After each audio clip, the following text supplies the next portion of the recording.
Un encuentro con su palabra, porque secase la hierba, marchitase la flor, mas la palabra de Dios permanece para siempre. Con ustedes, el doctor José Ricardo Arias Quintero.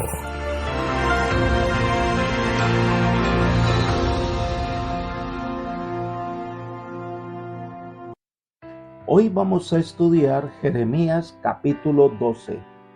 Queja de Jeremías y respuesta de Dios. Vamos a orar. Querido Señor, venimos ante tu presencia para agradecerte porque eres un Dios de amor, de bondad, de misericordia. Gracias, Señor, por tus cuidados y por concedernos este privilegio de la oración. También te pedimos, Señor, de manera muy especial, que al abrir tu palabra y estudiar Jeremías, tú seas nuestro maestro.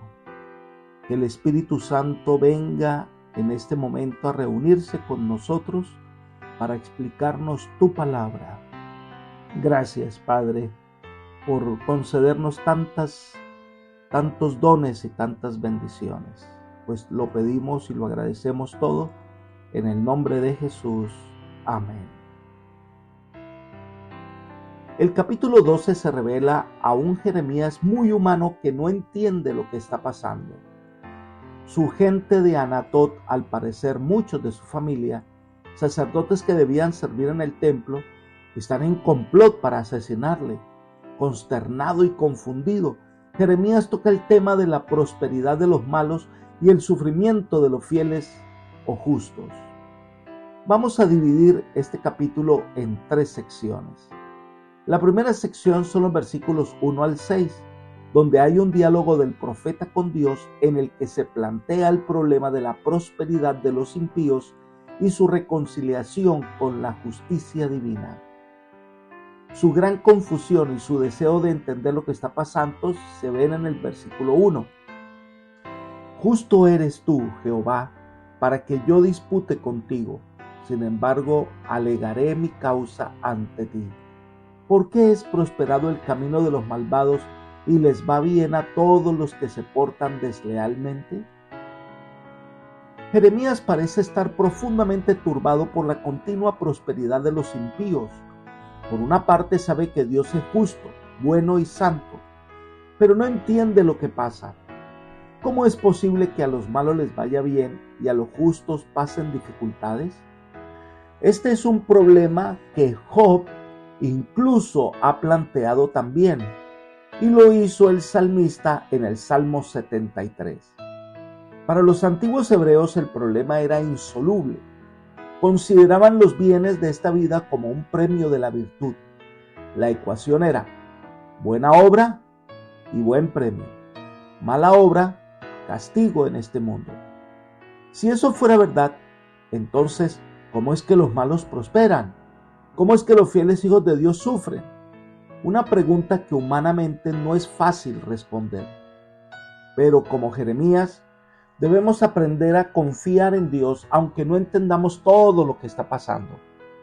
Confiar en Dios en los días soleados de nuestra vida o en las noches oscuras de nuestra existencia es como si le dijera a Dios: Señor, eres justo, pero porque los malos parecen que no les pasa nada, mientras que yo, que cumplo fielmente tu voluntad y tengo entonces tantas dificultades.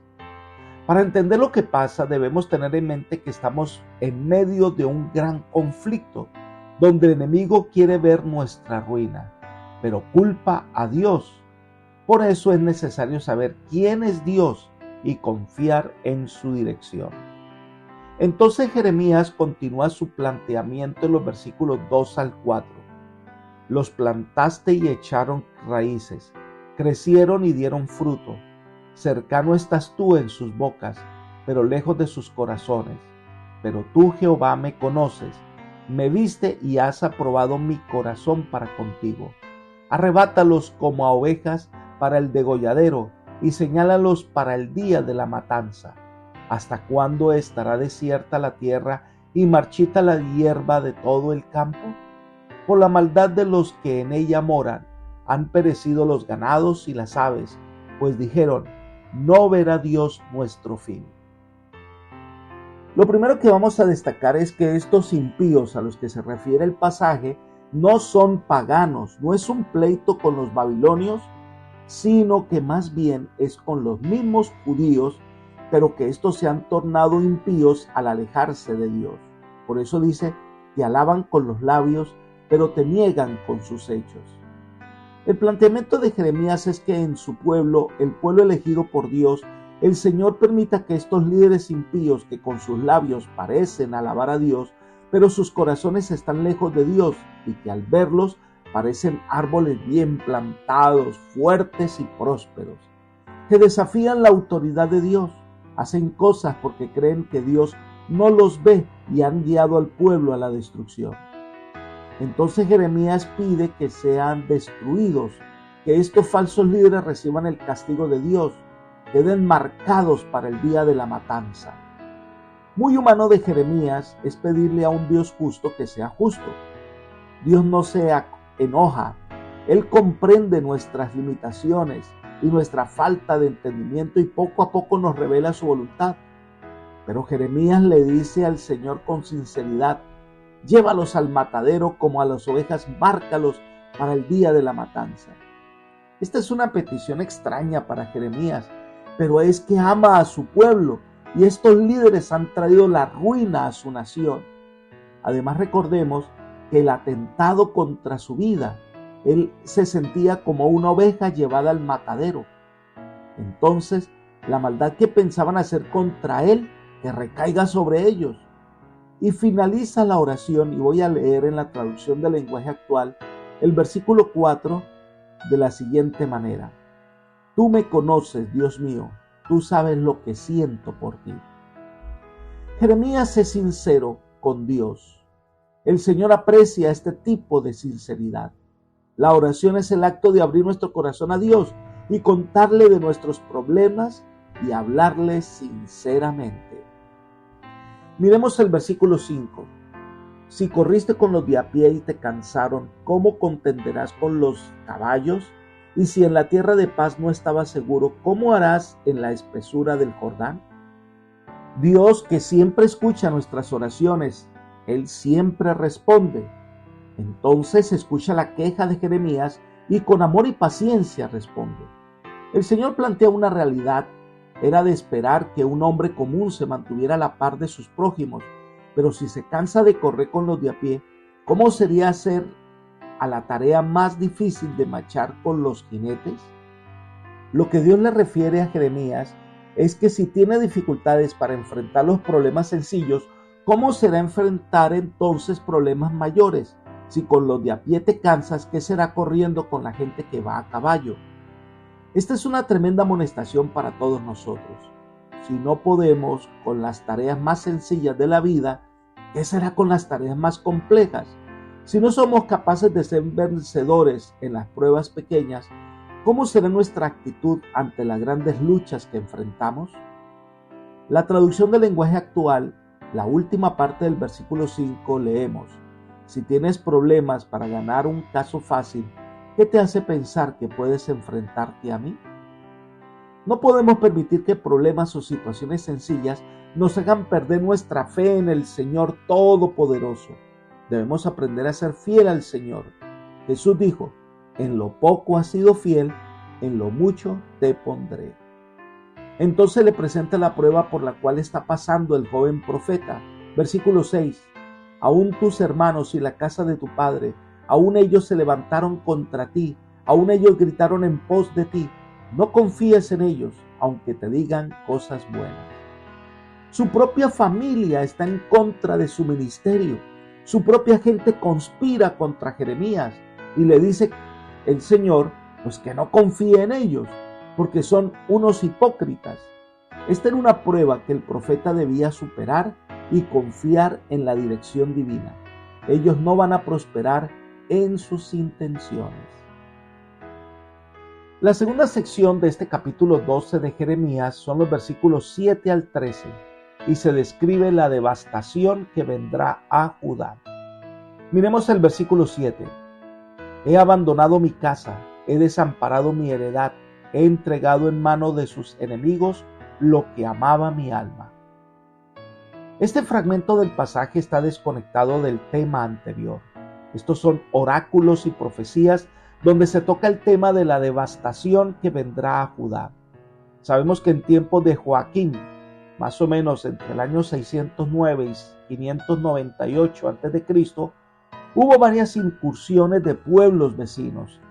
Quizás se aluda a estas invasiones parciales. Este texto muestra el sentimiento de Dios sobre su pueblo al referirse como mi casa, mi heredad, lo que amaba mi alma. Esto nos muestra en palabras humanas el sentimiento de abandonar a un pueblo a quien ha amado con todo su corazón, porque debe ejercer justicia. El Señor ha dejado su templo. Este es un edificio más que caerá en manos de los babilonios. Lo que hacía especial al templo, y era algo que los judíos habían olvidado, no era el oro o la belleza de su construcción, sino que Dios estaba allí con su pueblo y desde allí manifestaba su voluntad. Esto no se cuenta como una de las grandes maravillas de la humanidad, porque no fueron ideas humanas las que pensaron en el templo, sino fue el Señor que, queriendo morar con su templo, le dijo a Moisés que construyera el tabernáculo. Posteriormente inspiró a David y Salomón para que construyeran un gran templo donde el Señor se comunicaría con su pueblo. Pero ahora el Señor se ha ido del templo, su majestad y belleza se ha perdido. Esto pudo evitarse si tan solo el pueblo hubiera recapacitado. Miremos el versículo 8. Mi heredad fue para mí como un león en la selva, contra mí lanzó su rugido y por eso la aborrecí. El propio pueblo de Israel, ahora que le envía un mensajero, está al acecho como un león en busca de su presa, mostrando con ello que no deseaba ningún tipo de mensaje que viniera de parte de Dios. Querían destruir al mensajero porque no querían oír la voz de Dios. Se comportaron como animales salvajes del que hay que apartarse. Por eso Dios los aborreció. Entonces son convocadas las aves de rapiña para hacer su festín en Judá. Muerte y destrucción les espera. Miremos el versículo 9. Es mi heredad para mí como un ave de rapiña de muchos colores. ¿No están contra ella aves de rapiña rodeándola? Venid, reuníos vosotras todas las fieras del campo, venid a devorarla. El pueblo de Israel se ha comportado como un ave de rapiña que devora a su paso. Entonces todas las aves de rapiña que representan a las naciones paganas son convocadas para venir a Judá y devorarla completamente. Sería arrasada, sería devorada completamente. Miremos los versículos 10 y 11. Muchos pastores han destruido mi viña, han pisoteado mi heredad, han convertido en desierto y soledad mi heredad preciosa. Fue convertida en asolamiento, desolada, lloró sobre mí. Toda la tierra quedó asolada y no hubo nadie que reflexionara. Aquí compara a los líderes de las naciones paganas con pastores que vienen a destruir su viña. Al mirar el texto notamos que 3 veces se repite la palabra asolada o asolamiento. Esto crea un énfasis donde se repite y enfatiza la idea de una total destrucción.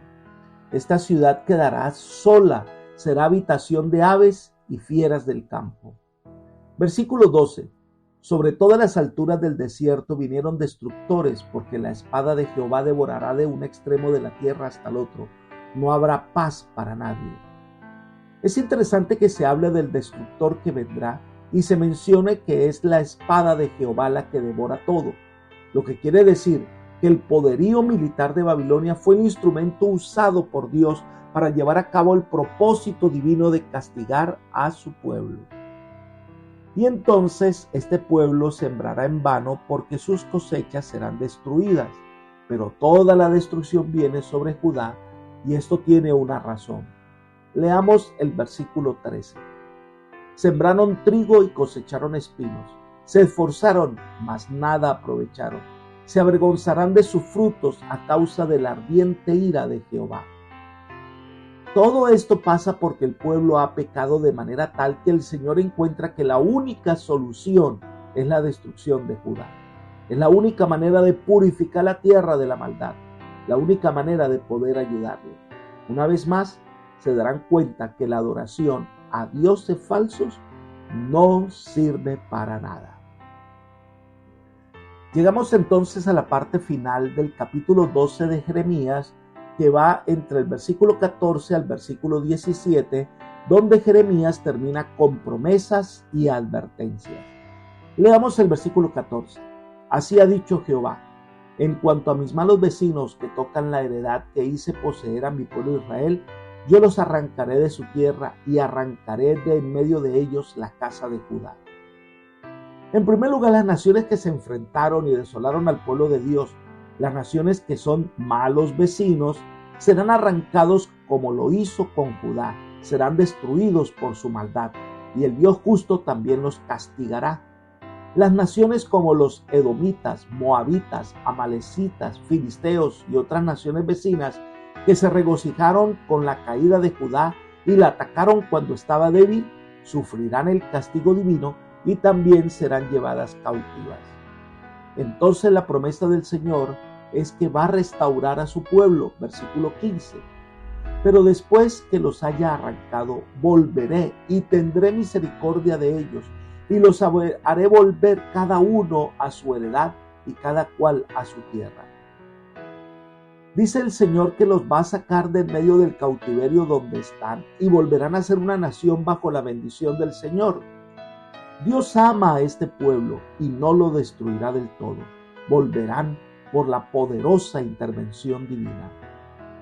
La promesa de restauración se extiende, pero Dios le dice a estas naciones que si aprendieran las enseñanzas que Dios da a Judá y jurarán en su nombre en vez de a Baal, es decir, si ellos reconocen a Dios como el soberano, entonces Dios los restaurará y llegarán a ser parte de su pueblo. Leo en la traducción del lenguaje actual el versículo 16. Y si estas naciones enemigas dejan de enseñarle a mi pueblo a jurar por Baal, llegarán a formar parte de mi pueblo, pero deben aceptar mis enseñanzas y aprender a jurar por mi nombre y decir que viva el Dios de Israel. Dios quiere salvar no solo a Israel, sino a todo el mundo. Las promesas de salvación es para todos. Ninguno que desea adorar al Señor de corazón será rechazado. Estas naciones llegarán a ser prosperadas en medio del pueblo, es decir, serán contados como pertenecientes al Señor. Esto nos muestra que Dios está listo para salvar. Y termina este capítulo 12 de Jeremías con una advertencia, versículo 17. A la nación que no obedezca la expulsaré de su país y la destruiré por completo. Les juro que así será. Dios va a traer a su pueblo de regreso. Dios va a traer a las naciones que se arrepientan y le adoren de corazón. Pero hay una advertencia. Si estas naciones le dan la espalda a Dios, si estas naciones vuelven a la adoración a Baal, entonces Dios las desarraigará para siempre. Dios da a todos los seres humanos y las naciones de la tierra un tiempo de gracia para que busquen al Señor y le sirvan de corazón. Pero si no aprovechan ese tiempo, el juicio de Dios será sobre el impenitente que no buscó refugio en el Señor, no aceptó la intervención divina. Él solo tendrá que enfrentarse por su pecado ante el tribunal del cielo. Y la Biblia dice que la paga del pecado es muerte. Veamos este concepto ampliado en Elena de White, que al escribir dice: con inefable exactitud, el infinito sigue llevando cuenta con las naciones. Mientras ofrece su misericordia y llama al arrepentimiento, esta cuenta permanece abierta. Pero cuando las cifras llegan a cierta cantidad que Dios ha fijado, el ministerio de su ira comienza. La cuenta se cierra, cesa la paciencia divina. La misericordia ya no intercede en favor de aquellas naciones. Libro Profetas y Reyes, página 269. Cuando el tiempo de gracia termine, quien no esté bajo el amparo del Señor sufrirá el más terrible castigo. Apreciado amigo y hermano, la gracia divina hoy todavía está disponible para ti. No desaprovechemos la bondad de Dios y rindamos nuestra vida a Él. Su paz y su salvación será efectiva en ti y estarás al lado del Señor por siempre. Que el Señor te bendiga y te guarde y te guíe por sendas de paz. Es mi oración por ti. Amén.